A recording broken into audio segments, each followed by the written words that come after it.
তো সুপ্রভাত সবাইকে। সকাল সকাল চলে এসেছি ছাতু খেতে লেক ভিউতে। লেক ভিউটা হচ্ছে আপনার বনহুগলি থেকে যদি আপনি আসতে চান তাহলে আপনি ভালো করে বলে দিচ্ছি শুনে নিন। এখান থেকে আসবেন আপনি বনহুগলি থেকে, ঠিক আছে?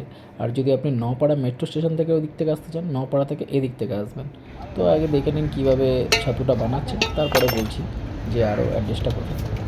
অ্যাকচুয়ালি অনেক জায়গায় ছাতু খেয়েছি, কিন্তু এখানে লোকটা এত সুন্দরভাবে ছাতুটা বানায় যে না ভিডিও বানিয়ে আমি থাকতে পারলাম না। তো সব কিছু দিয়ে বানাবে, প্রসেসিংটাকে দেখে নেন। সব কিছু দিয়ে বানাবে। জল দেওয়া আছে, জলটা দেয়নি, তোমার ছাতুটা দিল। তারপরে ওনাদের একটা স্পেশাল কি একটা মশলা আছে, সেই মশলাটা দিয়ে বানায়। অ্যাকচুয়ালি সত্যি মানে এত ভালো লাগে খেতে। সব কিছু দেয়, পেঁয়াজ পেঁয়াজ মশলা। মানে আমি অনেক জায়গায় ছাতু খেয়েছি, বিশ্বাস করবেন না এরকম এত সুন্দরভাবে এরকমভাবে ছাতু বানানো আমি কোনোদিনও কোথাও খাইনি। তো ওই জন্যই ভাবলাম যে ভিডিওটা বানাই, আপনাদের কাছেও দেখাই যে কীভাবে লোকটা বানাচ্ছে। মানে অ্যাকচুয়ালি লোকটার হাতের ছাতু বানানোটা খুবই সুন্দর বলেই আমি ভিডিওটা বানাতে পারতাম।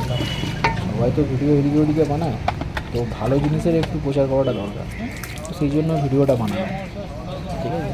দেখুন লোকটা কীভাবে ছাতুটা বানাচ্ছে। সব কিছু দিয়েছি এর মধ্যে, আমি বলতে পারলাম না কিছু দিয়েছি, তো উনি নিজে বলতে চাইছিল না।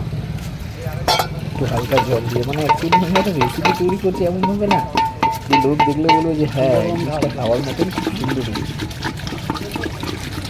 তো দেখে নিয়ে গেলে আপনারা তবে বানানো হয়ে গেল এই স্পেশাল একটা মশলা। এই মশলাটা দিয়ে এত সুন্দরভাবে বানায়,